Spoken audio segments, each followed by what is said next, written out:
We have to face facts that we all do this. When it becomes a problem, it's whenever you're on the road traveling. Van life people, cargo trailer campers, RV people, truckers, travelers across country. That's when handling number one or number two becomes a challenge. Explorers out in the wild are going to have a different set of solutions than people that are trying to do the city stealth camping thing. First, let's consider RVs with their Blackwater holding tanks.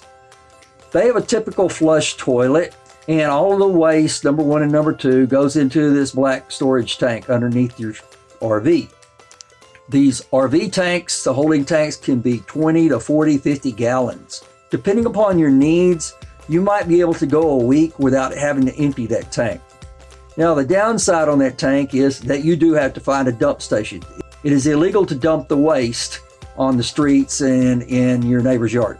In addition to black holding tanks, some RVs will have a hose connected to a separate cassette Blackwater tank.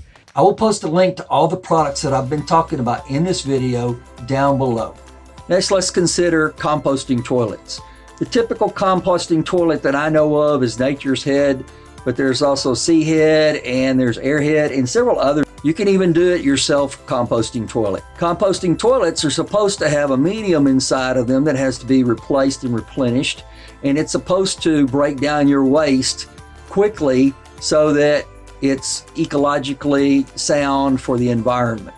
One thing you need to keep in mind when you're dealing with number one and number two in all of these types of situations is it's always going to be easier to deal with it when they're separate. Keep the number one separate and you'll be able to dump it out easier. Keep the number two separate, you'll be able to put it in waste disposal easier. When they get mixed together, it becomes a huge stinky mess that is very difficult to get rid of. In order to keep the number one and two separate from each other in some of these systems, they make what's called a urine diverter toilet seat.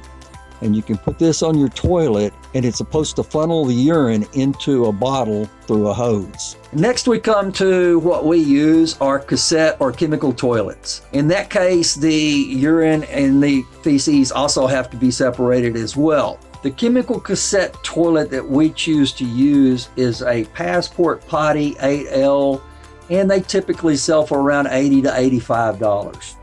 So we typically use this toilet like a bucket, where we sit on it to poop, but we don't poop into it. It's a really hassle to clean this thing out. So we sit on it and we poop into some biodegradable disposable bags. And then we can get rid of the waste in a toilet later on, or we can throw it into a trash can and it will decompose. That's for number two. For number one, and I understand, some people are going to get queasy about this. We use canisters. We use a large mouth canister. My wife has one and I have one. You're going to do number one a lot more than you are going to do number two in a typical day if you're healthy. These canisters have saved us so many times from emergencies.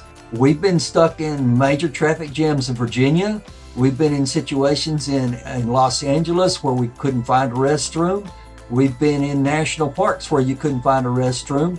We've been in gridlock in national parks where there were no restrooms available for miles. The way we use this is we put a little bit of soap detergent in here to kill the smell. A 2-quart bottle will last you all day easily. Oh, I know, it's embarrassing to carry a transparent bottle of urine. Actually, we've got that covered too. They make these neat little inventions called Walmart sacks. You urinate in your bottle, you've got a full bottle, you put it in your sack. You're carrying your sack. Nobody has to know what's in this sack.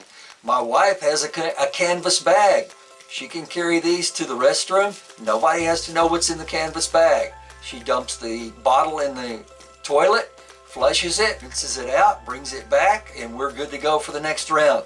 And the cheapest way out I know to handle number one and number two is with a 5-gallon bucket. They make fold-up toilet seats that mount on the 5-gallon buckets, and I've seen people use that. The problem you have there is your number one and number two are mixed together, and you have to carry that full bucket and dump it into a toilet somewhere. Another solution I've seen with the 5-gallon buckets is to take a pool noodle and wrap around the lip on the outside for your comfort.